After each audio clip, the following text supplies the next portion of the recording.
Welcome back to Blurred Summits. Today, we're joined by Nomair Basar. Hi. Thank you for coming, man. Thanks for having me. Yeah, no worries, Pleasure. man. So, let's get right into it here. So, we've been friends for a pretty long time. Know each other probably since elementary. Yeah, grade 6. Yeah. You've had this big change from high school into university, right? Like, or how you think, Yeah. kind of who you are as a person, right? So, what were the hardest parts of that transition that you had? So I think for me, the hardest part of just, transitioning out of high school and into, life as a university student, I think the hardest part for me was accepting that change isn't a rigid thing, right? Some people think that, you change once or twice, coming out of, high school, or you change only once and then you're content with how you've changed. And that's how you live your life, by that changing once. I think for me, it's the realization that change is a fluid situation. It's a everyday process that, every single day you continually think to yourself, what can I change about myself for me to better myself for tomorrow? And in high school, you thought it was quite rigid. And in high school, you know what? I thought that change, I was a little bit of a hothead and I was a little stubborn. So I thought change necessarily didn't mean a good thing. Okay. Right? Yeah. And I think the hard thing about transitioning is realizing that if you want to change, you have to change for yourself. And you have to kind of look down you have to look deep inside you. And you kind of have to think if my future, dream self was sitting across from me right now at this table, would they be pleased with who I am as a person? Okay. Right. And if they're not, if the future Nomair, if the future Nomair, 28, 29, 30 isn't happy with who you are right now, what can you do right now to change yourself, to be one step closer to that? That's an awesome way to think about it, right? Like it's bring yourself outside of your own shoes and kind of looking in on yourself. It's sort of coming back to that idea of self-accountability, but it's a different form of self-accountability because you really have to take a step back and you kind of have to be objective and you have to put all biases that you have to the side about yourself. It's like the real introspection, kind of cutting out any of the BS and be like, okay. For sure. Because, the truth of the reality is in the present moment, change can be very difficult to comprehend and it can be very, very scary to process. Yeah. But if you have the ability to take a couple steps back, right, and look at yourself from an outsider's perspective, it's a lot easier to pick and choose what aspects of yourself that you want to change. Yeah. So when you went through this transition, what were those kind of aspects of yourself that you pick and chose to change? And I think the number one thing for me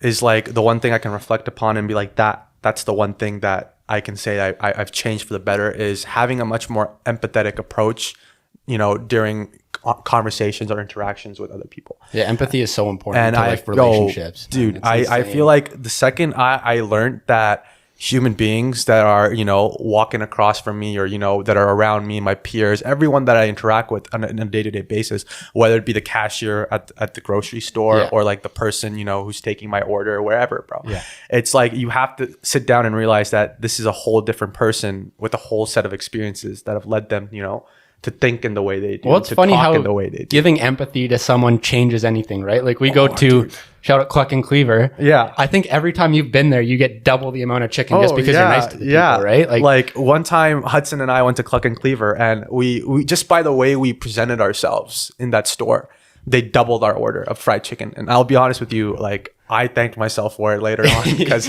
and Abdul definitely thanked us for it later on because he got fried chicken.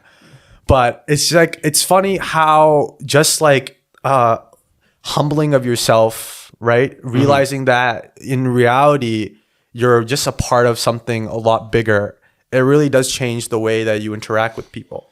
Yeah. And just and people pick up on that, Hudson, right? If you talk to people just in a degree of, with a degree of empathy in your voice, in your tone, in your conversation, the structure of your conversation, people take that to heart. Yeah, well, we both worked in public facing jobs, right? So we understand how being on the other side of it, where people probably 90% of people just kind of disregard who you are and what you're doing, right? Yeah, right. So it's those few people who either try to bring converse with you, be hey, thank you so much, I really appreciate it. It's showing something that you care for what the other person is doing in a work environment. It also comes into real life with friends and stuff, right? You realize, oh damn, treat these people with empathy. It makes a big deal on them. It makes them really enjoy who you are so much more than without it, right? Yeah. And it's just a small thing, such as just when you read a name tag off of someone at the grocery store and when you're talking to them, you use their name.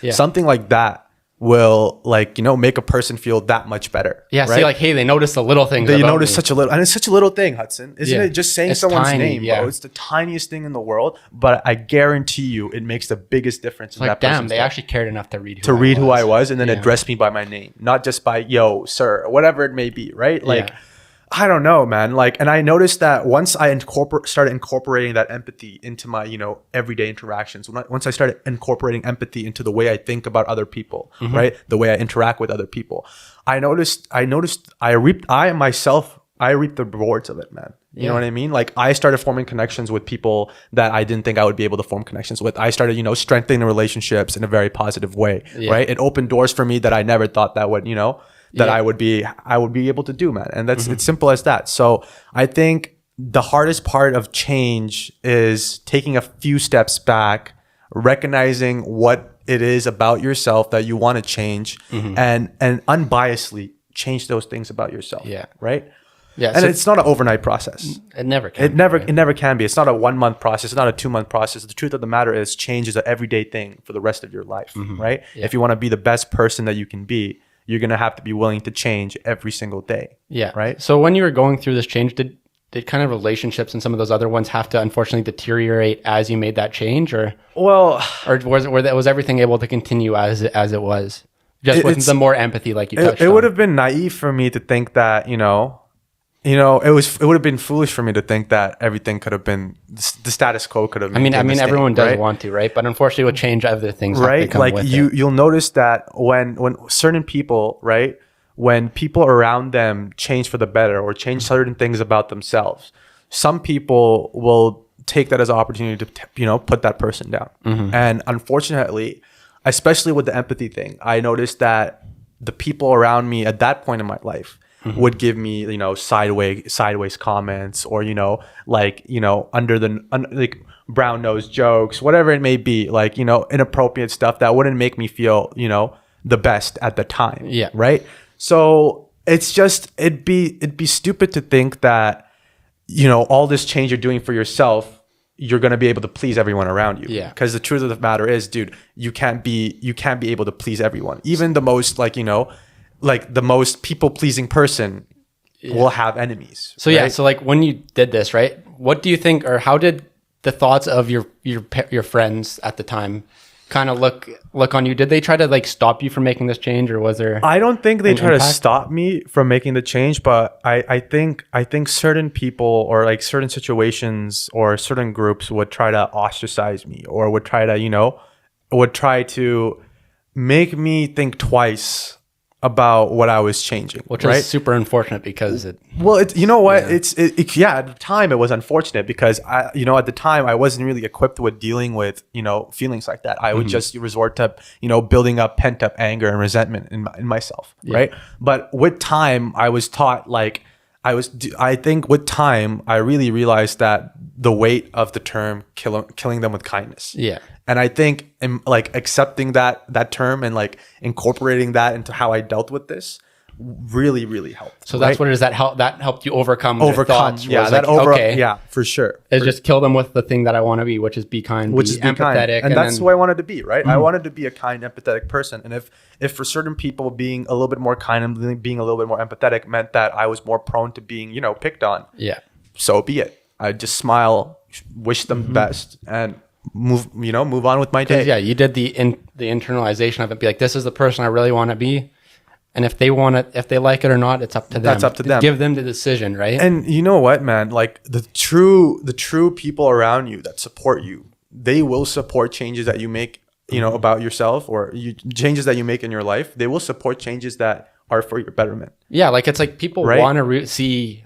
their friends do really well, improve who they are, right? And if they don't, and if they're making fun of you or putting you down, say someone is, a recovering alcoholic, right? They're going to AA, right? If the people around them are supportive, if the people around them actively, try to steer away from social drinking when they're with that person, that makes a really big difference on that, that recovering alcoholic. Or even acknowledging, hey, you're doing a great job. You're doing a great job. Even something like that. But on the flip side, if you have a recovering alcoholic who's going through AA, no matter how deep he is into that program, no matter how strong he is, you know, with that program, if he's surrounded by people that are constantly like, come on, have a drink, stop being so uptight, you know, X, Y, and Z, you should, you know, you should live a little. It's just one drink. It's just one drink. Dude, it has a negative psyche on the person, and it has a horrible effect on the way that person is trying to implement positive change into their life. They start looking into themselves, and they're like, am I really doing the right thing by changing this? So it's all about the environment. People can change, but it's all about the environment. And I feel like in the beginning, when I was trying to change, my environment didn't help me succeed at changing. So it made that change a lot slower. Right? And it made it like, you know, like I was trudging through the swamp very slowly, and I was taking 2 steps forward and 1 step back. And it's a lot of work when it's in that environment. And it's a lot of work when it's in that environment. But once you take that, you know, once you take yourself out of that environment and you realize that, hey, I'm doing this for myself, and there might be other people that, you know, won't accept me for who I am now. But I'm okay with that because I'm doing it for the future version of myself sitting across from me at the table. I'm not doing it for these, you know, temporary people surrounding my life right now. So was it mentally challenging for you to go through this change then? Like you said, with them not kind of being against it, like on your mental health, on your all that type of stuff, was it hard on you? I think in the beginning, I wasn't really equipped with, you know, the coping mechanisms, the healthy coping mechanisms that I would have used to be able to deal with that. So in the beginning, it was a little bit hard to sit down and think, hey, some people that I thought, you know, were my friends, they're not really supportive of me, you know, trying to be a better person, or, you know, they think I'm an easy target to pick on because of X, Y, and Z. Yeah. So in the beginning, getting caught in your own mind, Hudson, is a very deep rabbit hole. Yeah. And once you start going down that rabbit hole, like, it's really hard to get I'm pretty sure, everyone's experienced that. So once you start going, it's like, oh boy, it's trouble, right? It's troubling, right? So in the beginning, mentally, it sucked because it really felt like, you know, you're trapping yourself in a corner and there's no one else in that corner. Yeah. But I think meeting new people, right? Going into university, seeing all these different walks of life, seeing how, you know, how different people think and how people, you know, live their lives from all the way, you know, dude, we're subject to so many different experiences. Yeah. And being able to meet people with all these experiences, really, it humbles you, right? And it makes you realize that, hey, I can do this change, and I will be able to deal with, you know, whatever consequences, whatever repercussions come from it. And if I have to lose certain people in my life to get there, I'll be fine with that too. So coming to the realization that I'm content with losing people to get to where I want to be as a better person. Yeah. I think that was the moment that I was like, so that's kind of like, you know, the sacrifice, the thing that you had to do to, it's like the hurdle that I had to, you know, get over is, you know, you're going to have to be okay with constantly having people around you drop like flies. Yeah, but like when you did that, did you realize that new people were coming and then they were in your corner helping you through whatever it was? Oh, dude, for sure. Like then, you know what? Then you slowly start shifting from the negative and you start looking at the positives. And you're like, I have my family to support me, right? I have all these new friends or, you know, new peers that are, you know, willing to positively reinforce, you know, the change that I'm trying to do in my life. Yeah. So, and not only that, like forget about, you know, social supports aside, I think the biggest tool or the biggest weapon that I had gained or acquired was myself. Was, you know, like I have my own back. If no one else has my own back, at the very least, I know I will have my own back, right? So it's like coming to the realization that, life can get lonely. And I think it is a very good idea to keep in the back of your mind that there are going to be lonely days. There are going to be days where, you know, you're down in the dump. And like, you know, it comes back to the idea of blurred summits. Like we have this idea of a summit in your mind, but like it's in reality, it's blurred, right? You don't know where that mountain is taking Quoting Abdul. Right? Like, but like if you really think about it, like if you stop thinking that life is a rat race where, you know, every single step that you go up higher and higher in the mountain, it becomes easier to get to the top. Yeah. If you stop thinking about it like that and you start thinking about it like a cycle, like life is a cycle of struggles, life is a cycle of hardships. You know, one cycle, you know, one hardship begins and the next hardship ends, right? It's just, you know, you have a very little time in between hardships to like, you know, get accustomed to life.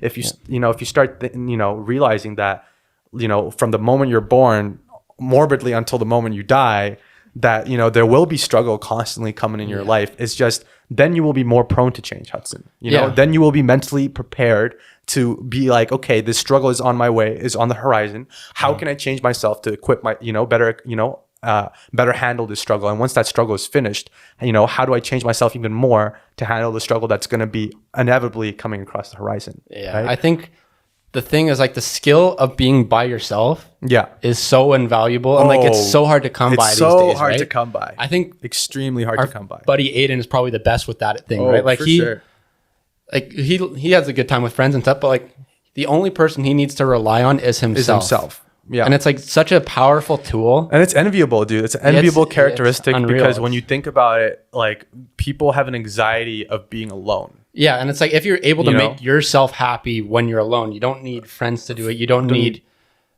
guilty pleasures, whatever it is to make you happy. It's just you being with yourself to make you happy.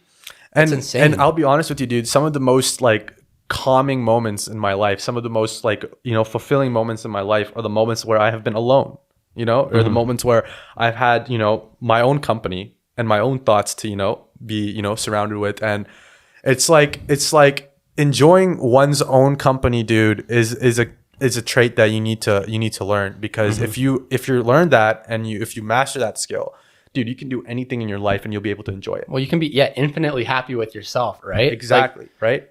Other people's time is limited, right? Like, it's a limited resource. Yeah. But your own time is, and at least in your life, it's infinite, right? Yeah. So you just got to know when, in that infinite time by yourself, that you're on the up. You're not letting yourself get dragged down by whatever's in your mind. Yeah, and like, it's like once you start enjoying your own company, like, and those little problems that do try to drag you down, you're able to like shake them off, and you're able to keep on riding the roller coaster or whatever it may be. Yeah, like, I mean, of course, it's never gonna be, or be ignorant to think that everything's always gonna be perfect. Yeah, right. So you just need to kind of bring those tools with you that you can just combat whatever it is that you're kind of facing with, and that's kind of what you learned, right? It's, hey, if I have some or what's that word? Empathy. That I was like equity. It's not equity. Empathy. You're able to understand that, like, there will be people in your corner. You can get through any of these battles, right? Right. Like, and then it's also like, hey, even if I don't have people in my corner, because, dude, people diverge. Like, you have to go different places geographically. Sometimes you have to leave your support systems behind and go to a whole new place where there are no support systems. Yeah. Right. In these places, in these situations, if you know you have your own back, right, and you have that inner contentment that, hey, there's going to be struggle. I'm gonna be able to deal with that struggle if I, you know, am able to change, if I'm willing to change things about myself, right? Yeah. And then that'll just help me deal with the next struggle that's on the horizon, right? Yeah. So it's like having that self-contentment and self-confidence, you know, and self-esteem to know that you can deal with any hardship that's given to you in life is a very powerful tool, because sometimes, you know, you look around and, like, our society's made us believe that you need to have a significant other to deal with all these problems, or you need to have, like, you know, a very supporting family to be able to, you know, go anywhere in life. But in reality, dude, everywhere you look, like, there are so many single people that are billionaires. Jeff Bezos. They're happier than lots of people in marriage, right? Because what is it nowadays? Like, half the people get divorced. Oh, and of the half that don't, how many of those do you think are actually, like, genuinely happy? 10%? And like, maybe 10? The couples that are happy, right? Like, the small fraction of the couples that are truly happy, they are the couples who, as separate entities, each individual person in that couple or that relationship is content with themselves. Because it's a symbiotic relationship when it comes down to it, right? It's as soon as one is leeching off the other, you're dragging their happiness, and neither of you are going to be right. If one person has insecurities, then it's gonna spill over to the other person, right? In a relationship. So you have to be content with yourself, and you have to be okay with who you are and where you are, in order for any symbiotic relation, whatever it may be, right? To be able to work, man. The funny thing is, it goes the same with friendships as well, right? Exactly. It's no different. It's exactly the same. The exact same idea. You just, to be like a good friend to other people, you have to be perfectly content with who you are. Because as soon as you start doubting who you are as a friend, then you're going to have to be getting the other person's positive energy to be like, no, you're good. Validation. Yeah, exactly. You need constant validation. So then the quality of that friendship kind of reduces, right? Because then you're the other person sitting here, and they're like, why why do I need to constantly give this person validation for my friendship? Like, isn't the fact that we're spending time together and doing all these things together, isn't that enough? Like, at one point, dude, that constant validation is the reason that, you know, friendships end. Yeah, right? It's because, hey, this one person's just here because I make them feel good. Good, right? And like, I don't want to be around you because I make you feel good, man. Like, I want to be around people that enjoy my company just as much as they enjoy mine. Yeah, and hey, we're here for good times. We're here for good times. I don't want to be around people that are like, oh, I'm going to see you because, you know, you act in a certain way around me that makes me feel better about myself. But you know obviously, what I mean? You do want to be there for your friends. When of course. Like, hard times come for you, so then you're supporting. But those are like, what's the word? Like extreme circumstances where it's like, okay, they're in a bad place. I can help them out and help them drag out. That's like the being in someone's corner, right? That's like, dude, that's what like as a friend, as a good friend, you don't you don't need to, like, you yourself have that realization that, hey, my friend needs me. I should be there for them. Yeah, right? Like, yeah, you're right. It should be like, you going to them saying, are you good? Yeah. As opposed to them coming to you being like, I need your help. So good friends are able to read the situation and they're able to be like, my friend needs my support. My friend needs my, you know, whatever it may be, my validation, whatever it can be, right? That good friends realize that and they go to the person, right? What we're talking about is, you know, one person constantly coming to the good friend seeking that support or seeking the that one validation who just really cares and wants to do their best, right? Yet then they're getting taken advantage of for doing that, exactly, which is super unfortunate. And like, dude, empathetic people, like, they're subject to that stuff all the time, right? If you have a lot of empathy, some people will see this, right? And some people will use it against you, right? Which is super unfortunate. And then it raises doubt in those people, which then is just a whole nother. It's a whole nother, a whole other thing. So I think self-contentment and then being surrounded with people that are, you know, there for your presence, you know, that are there to enjoy, you know, your energy is very important in being able to change. Yeah. Because having people like that around you is the catalyst for good change, bro. Yeah. You know what I mean? Yeah. So let's move a bit past this kind of idea here of like change. So we don't need to touch on the specifics of this, but I know personally that you've been going through some big things with kind of searching for what your true passions are, right? Yeah. So how would you advise other people to find their true passion in life? Maybe through your experiences or just some tips that you think that other people could use? Passion is like a funny thing, you know. Passion is a very funny thing. It's like we spend our entire lives chasing your passion or chasing this idea of passion, like, and then once you get there might be a certain part of you that wants more. You know what I mean? So it's first step is having that contentment with whatever you do in life. That's number one thing. And then the second step is going with your gut intuition, because 99% of the time, bro, your gut is right. So you're saying before someone can actually follow their true passion, they have to be content with who they are as a person. Yeah, they need to be content with who they are as a person, and they need to be content knowing that whatever life throws at them, right, they will be able to manage and make do with that. That's amazing. Right? That's an amazing way to look at that. Because if you don't have that contentment, bro, like, no matter what your passion is, or no matter what passion you're trying to pursue, once you get there, like, there's always going to be a part of you that wants more. Humans, naturally, we are greedy.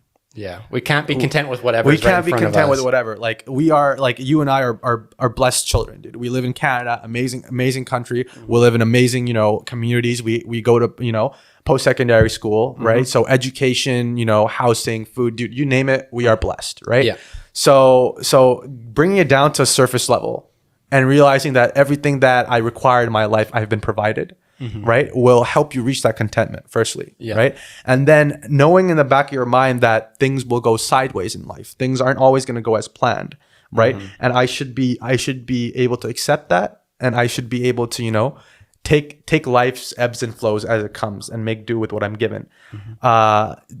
Doing those two things will help accomplish step one of contentment. You know what I mean? So once you accomplish contentment in those two ways, self-contentment and contentment with the situation around you, then you are able to truly find your passion, dude. Because no matter what you find, no matter what you pursue, you're going to be content at the end of the day. And that's what it truly is, right? Yeah. It's walking out of that, you know, workplace. It's walking out of, you know, that hobby, or walking out of wherever, feeling content with who you are. Because if you're missing step one, dude, Doesn't matter if you're running a multi-million-dollar business.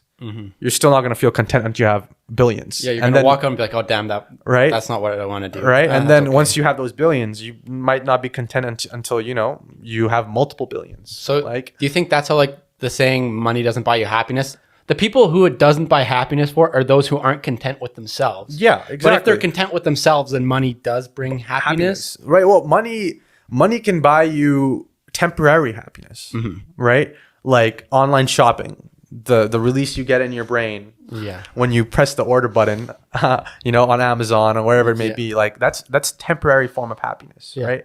What like anything and any self-indulgence, any self-indulgence, any coping it's like mechanism. That serotonin. Is it serotonin? But it's that rush. Yeah, but serotonin is like it's that rush. Happiness of like, yes, right? I've done something. That is all temporary. And that, when your paycheck comes, your direct deposit comes in your bank account.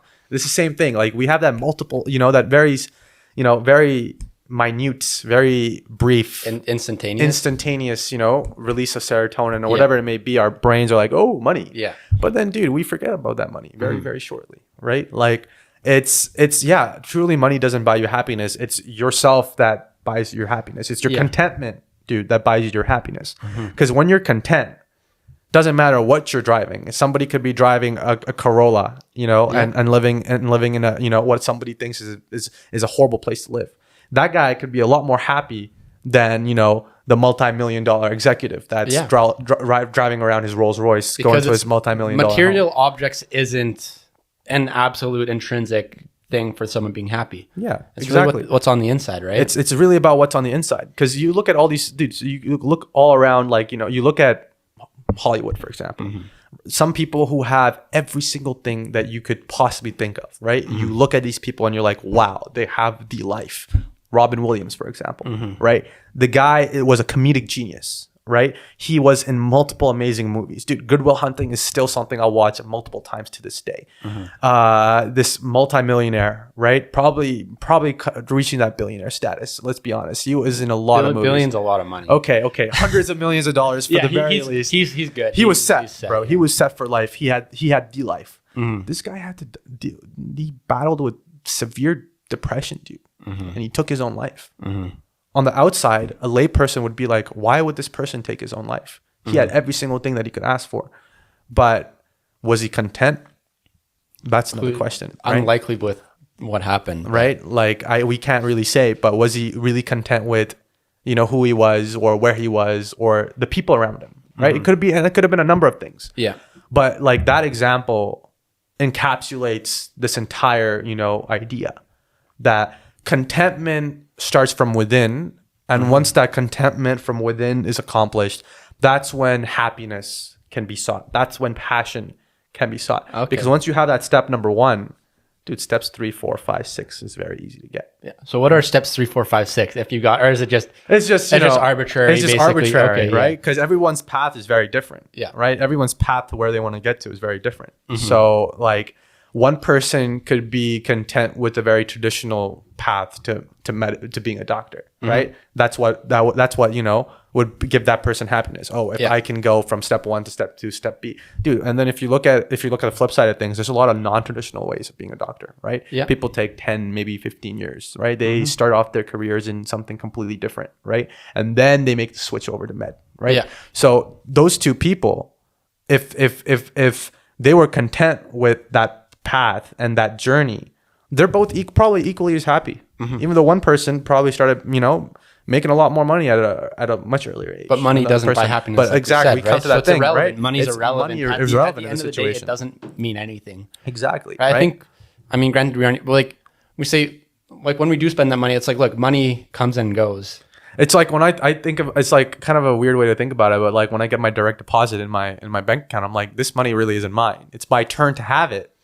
That's a cool way. And then like I'm eventually gonna give it to somebody, and it's gonna be their turn to have it. Well, think about that $20 bill in your wallet, right? Yeah. How many people have touched this thing? How many times has it been paid, and then the mall gave or the store gave it to the bank, and the bank gave it to me? Yeah, it's like insane. it's like the money is right, unreal. It's like the money you have, it really isn't your money. It's your turn to use that money, But eventually, you're just going to be giving it to someone else, and it's going to be their turn to use. Ironically, money is absolutely arbitrary. Exactly. It is as arbitrary as it gets, right? Like fiat is like it's so flawed. Fiat is extremely flawed. Don't get me started. But that's the inflation and all that. That's a different day's topic. Yeah, right? That's a personal discussion. That's a personal discussion. Probably bore people to sleep with that one. But yeah. So, with this following your passions. Yeah. Do you think that like the words of peers and of family can impact one's pursuit of their passions? I know we did talk about personal contentment and stuff. Yeah. But do you think like other people's thoughts and opinion on it can then change that path and nudge them and impact where they really want to go? So let's start with family, right?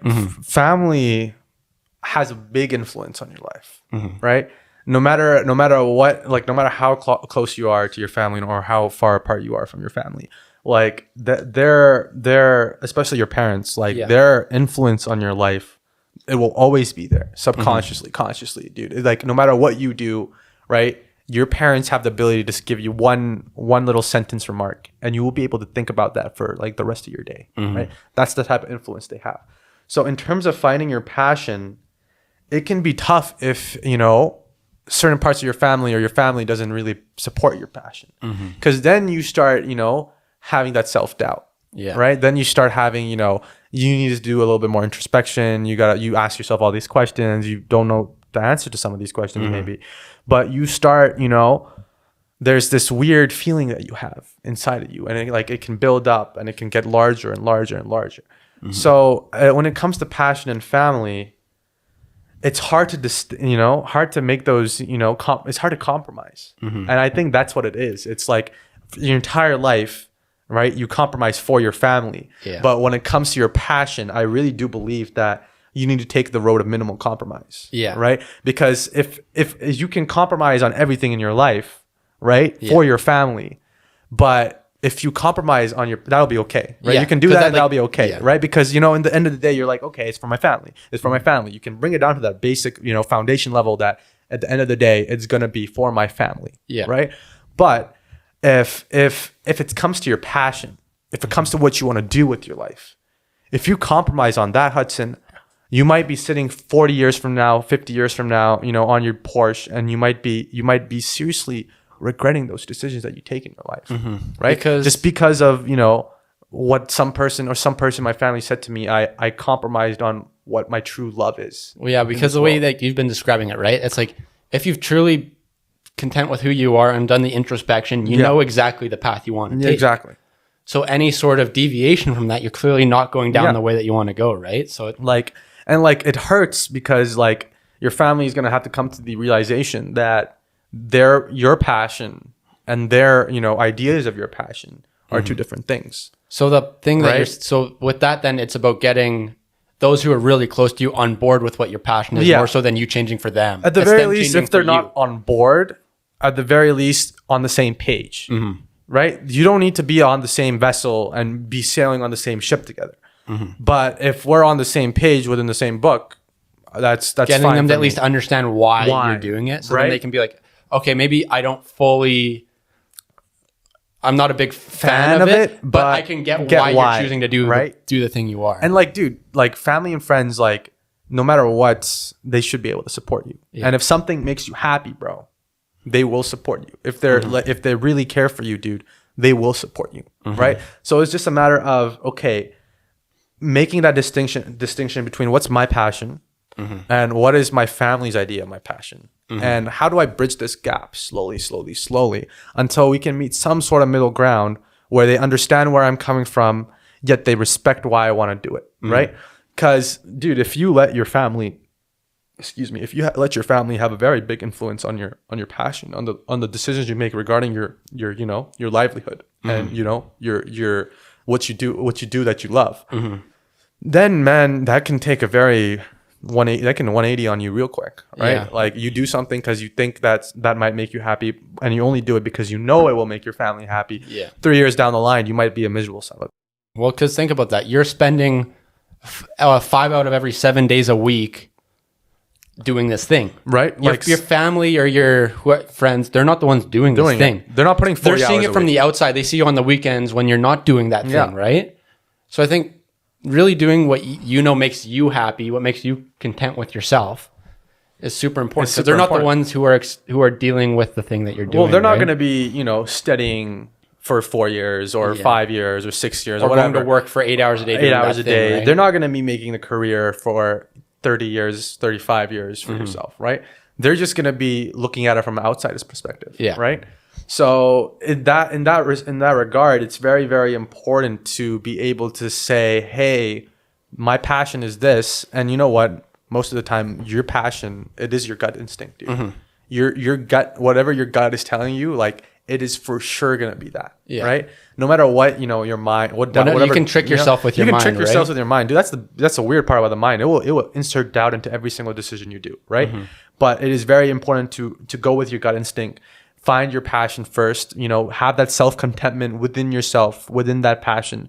And then, realize that maybe, my family, maybe they won't appreciate this passion as much as me.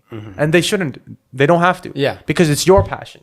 They don't need to appreciate the passion because it's your passion, right? Yeah. Well, so when you have that, idea in your mind already, I think it becomes very, very easy to pursue your passion and put aside the negative connotations that come with, your family about that passion. Well, yeah, I think in theory, what it comes down to is your family being happy for your passion, as opposed to them approving of what that passion is. Right? As long as you can get that, right? Them approving of your happiness, no matter what you do, then I feel like, whatever the passion is arbitrary. Well, and you can live an amazing life because of that, right? Because everyone supports what I'm doing. I enjoy what I'm doing.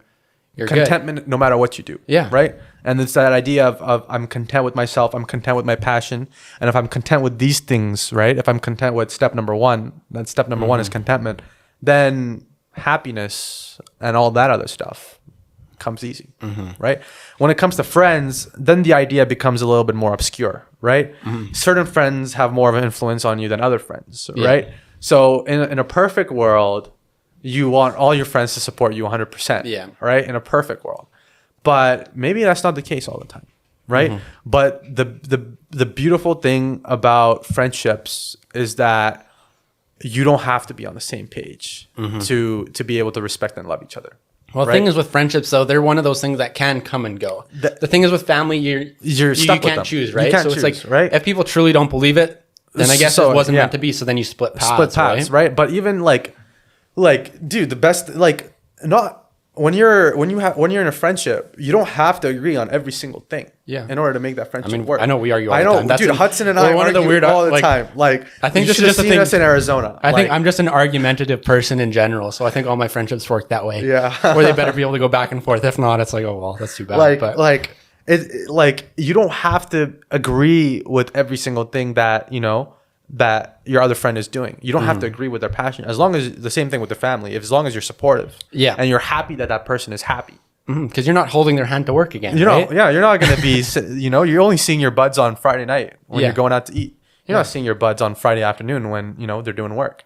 So it's like that idea of, hey, you know what I mean? Like, it's realizing that your passion and your contentment is separate from other people's idea of your passion and contentment, right? That goes for your family, that goes for your friends. And like, that idea is a little bit hard to accomplish with your family, but dude, like, good friends sometimes feel like family. Right? So when it's that situation, it's very important to have that, building that bridge in between where your contentment and passion is and where the other person thinks, that is. I think it is always tough though when there is that difference, because I think what it comes down to is like, friends and family, they always do want the best for you, right? Of course. So sometimes what they think is the best for you isn't always what is the best. So it's just kind of... It's what their idea is of what's best for you, demystifying what it actually is. So then they can be like, okay, so that's actually what it is. You've done your research. You know what's going on. Trust what you're doing. I know who you are. You do your thing, right? And it's like, if somebody really loves something, dude, they will follow through with it and they will go pursue that. There's no stopping them. There's no stopping them. Even family, friends, there's no stopping that person, right? I guarantee you, if someone went up to like Steve Jobs at the beginning of his Apple tenure and and Steve Jobs was like, yeah, I have this idea of a company in my mind, and like this is what it's going to be. Like a lot of friends probably laughed in his face, dude. They probably said no chance. They probably said no chance. The whack friends, the ones that weren't really his friends, probably left his life. The real friends, although while realizing that Steve's ideas may be a little unattainable, which, well, no, they might not have even. They probably would have been on board. They say, "Hey, that's awesome. Do your best, do what you love." Right? They would have loved what Steve did just because it gave Steve a purpose. It gave Steve a drive. It gave him contentment. Yeah. All those things should be enough of a reason for Steve's friends to support him, right?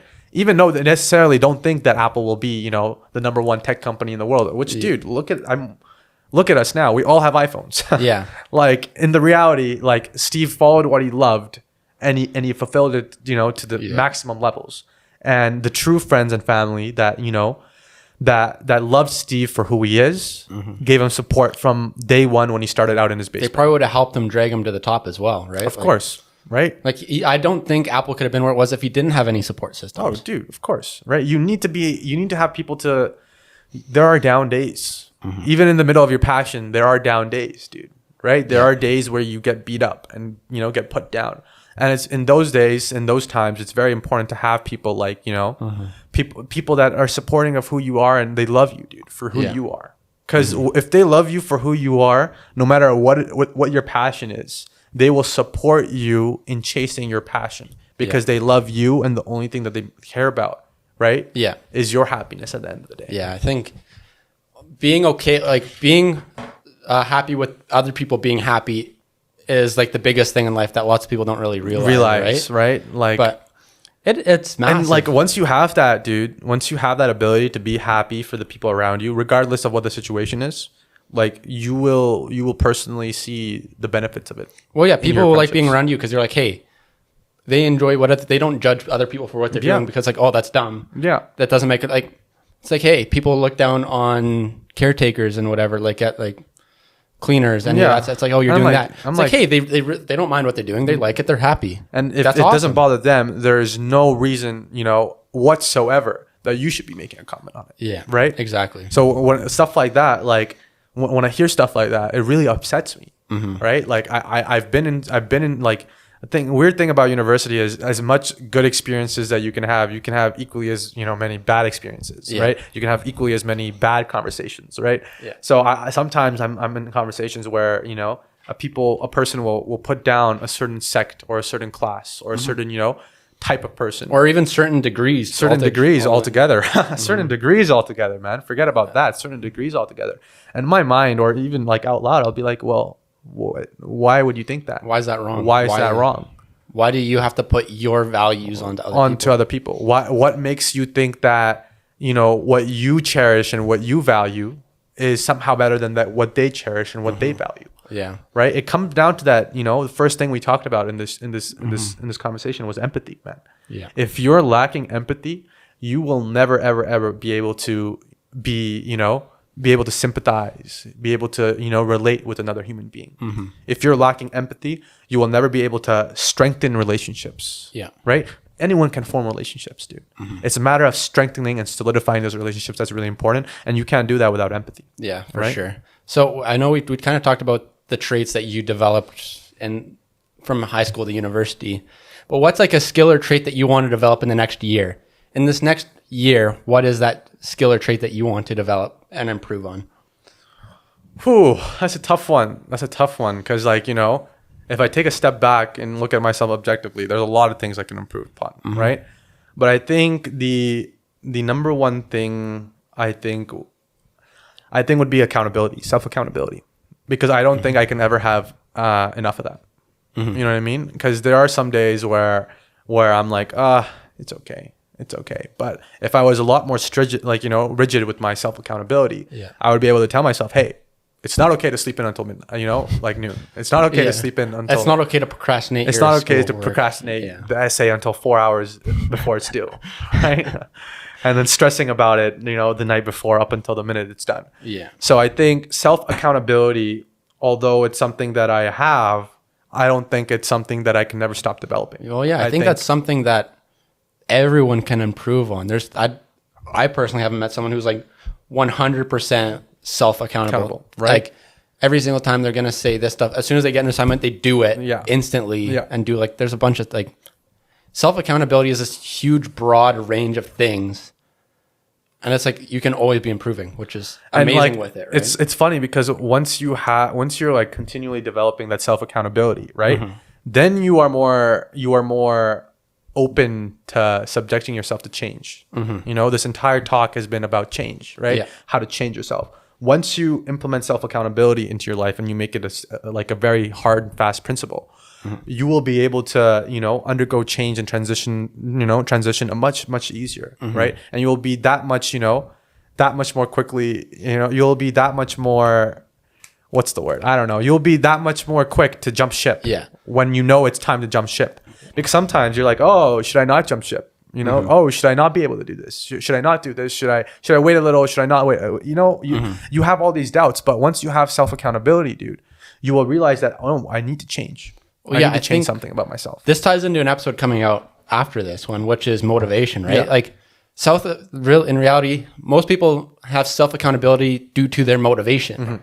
It should be the other way. Like you shouldn't need motivation to be self-accountable, right? Like it should be, okay, I'm just going to be accountable. I'm going to go to the gym because I need to go to the gym because I said I'm going to go to the gym, instead of being like, yeah, I'm so motivated. I want to get fit. I want to do all this other stuff, right? Well, the thing with motivation is motivation comes and goes. Exactly. Motivation isn't some hard and fast thing that you have for the rest of your life, dude. There's some days your motivation is going to be, and there's some days your motivation is going to, you know, crash back down to earth. What keeps you going is a self-accountability. What keeps you going, right? Like the talk with Imad and Abdul is that schedule, right? And what keeps you going is having that rigid self-accountability, having a rigid schedule, being able to, you know, hold yourself accountable to that schedule, right? That's what keeps you going. Motivation doesn't keep you going, dude. That's the biggest BS there ever is you need to be motivated all the time. Because without motivation, that's unrealistic. That's unrealistic. We also touch on that too. Yeah. Right? Motivation doesn't go, right? Sorry, motivation isn't always there. It comes and goes. Yeah. But when that motivation is gone, what's going to keep you going? Self-accountability and if you don't a got rigid that, schedule, you're pooched, right? Because then you don't have a schedule to follow. Exactly. And you don't have the motivation to get up and follow a schedule. Yeah. Then you're just like kind of lost in a hinterland somewhere, you know, no man's land. Yeah, right? exactly. So one final question here. Okay. This is kind of a bit of a theoretical thing, right? Yeah. So say you're going on a hike, okay, climbing up a mountain. Okay. So you know how you'll bring kind of like a walking stick. You need to have hiking shoes, water, food. All that stuff. That type of thing. Now think about that hike being your life. Okay. If there's a couple tools, things you needed in your backpack to get you to the top of that hike, to like your peak, what would those either like tasks or traits, items, whatever it is, what are those things that you'd make sure you'd bring? Tasks, traits, items. Wow, that's a tough one. That's a real tough one. Okay. Have you answered this question before? I did. What did you say? What did I say? I can't remember. I think it is. What did I say? I can't even remember it. It is a tough question though. Now the turntables. I'm asking you the questions. I'm pretty sure I had this exact same response the last time I got asked it too, as I couldn't tell you. But yeah. Okay. Let me think. So what are a couple of things if I would bring on a hike of my life? That's a tough one. That's like it could be like personality traits, like you said, like empathy, like something like that. Well, you know what? If I'm thinking of a hike analogous to my life, right? We've talked about life being pretty lonely. Yeah. So there's no use for empathy on a journey where there's no people. You know what I mean? Okay. If you know what I mean, because there's nobody to empathize with. Yeah. The only person you can empathize with is yourself, and that's all we do all the time because we're, you know, as human beings, we're a little selfish, right? We always think about ourselves. So I think, oh my, this is so here, hard. I remembered what mine is. Okay. Basically understanding that other people are on the same journey, but their own different mountain. Yeah. So everyone's kind of doing their own thing. Okay. Everyone's going through the same struggles, understanding that everyone's going through the same but different thing. Yeah. They're at different paths of their journey, right? Yeah. So getting that everyone's on their own place on this mountain is just super important to understand. So then you know, even though if you are alone, you're not alone, if you get what I'm saying. It's like if you are alone but you're not, I know what you mean, because you can shout at the top of the mountain and someone's going to hear you, right? And someone's going to be able to shout back in reality. So I don't know. This is a tough what one. are like your 2 or 3 most important character traits you'd say someone needs to have? That's another way to. I think the number one character trait that I would take with myself would be being humble. Mm-hmm. These mountaineers that want to climb Mount Everest, right? If they go to Mount Everest base camp with a very cocky attitude, with a very egotistical, hubris nature, these are the same people that die on the mountain, dude. How many people honestly die on Everest? That's a lot. Like a lot of people die on Everest, and they're just there for time memoriam, frozen in space, right? But the hikers or the mountaineers that show up to Everest base camp with sort of a humbleness in their nature, they're humble, right? they're respectful, they understand. They're like, this challenge is amazing. It could do this stuff to me, and it is insanely hard. But I want to do it just out of respect for what that challenge is. And it's to like know that you're constantly at the mercy of the mountain, right? Having that humbleness in you, I think, is one thing I want to take up with me on that mountain. And with that being back to the metaphor of life, being humble on that life, right? Taking whatever it throws at me. I know there's going to be hard moments. There'll be the easier ones. Yeah. But I am aware of that, and I'm not ignorant of that. I know life isn't perfect, so I'm going to be humbled by whatever is given to me. Yeah. So if you're able to be humble on this journey, right, then no matter what's given to you, right, you will be able to bring it down to like a base level humble foundation, and you will be able to progress further on your journey, dude. If you lack being humble, then whatever you're given, you won't be equipped to handle that as well as you could have been equipped to handle it if you were humble. You know what I mean? Being humble will enable any person to take a tragedy, to take, a calamity, to take a hardship, and they will be able to turn that problem or that issue, and they will be able to pull out the positive aspects of life from it. Instead of the why me ? It's why not me, right? How can I turn this horrible thing, and what can I gain from it that will make me a better person? Right. And this is all done by being humble. Right. And I think another thing I would take up with me, I don't know, maybe a hockey stick. Right. Yeah. I love that stuff. Or maybe a TV to watch the Canucks. Right. Because I love that something stuff. Hockey. Yeah. Just something hockey. So then a little bit of an entertainment on that journey. Yeah. Also, I love comfort. So like a very nice hammock. A very nice Got to sleep comfortably, right? Yeah, a very nice hammock. That. And then something to keep in touch with the spiritual side of myself. Okay. Right? Yeah. So whether it be like a rosemary bead, what are those called? I don't know, unfortunately. Oh my goodness. I think they're called rosemary beads in English. Okay, or like a prayer mat. Okay, something to keep in touch with. Something to keep in touch with, the spiritual side of myself. Yeah. Because, one thing I've noticed is if I'm in touch with the spiritual side of myself, it's a lot more easy for me to touch base with the contentment that I want to find in my life. Okay. It's a lot easier for me to humble myself, right? And if I continually stay in touch with that spiritual side of myself, right, I'll be able to continually humble myself. I'll be able to continually find contentment in places where contentment may be hard to be found. Yeah. So those are a couple of things that I think that's pretty amazing. Well, thank you for coming today. We really appreciate you coming on. Thanks for having me. I thought we really touched on some really awesome things about change, contentment, and really all that type of thing. Finding your passions, all this other stuff. I think that was an insane, super cool perspective on that, where you have to be content with yourself before you can do that. Yeah. Well, thanks guys for listening to today's podcast. Please be sure to follow us and share this podcast with one of your friends if you thought the information we shared was valuable. Thanks, and we'll see you guys next time.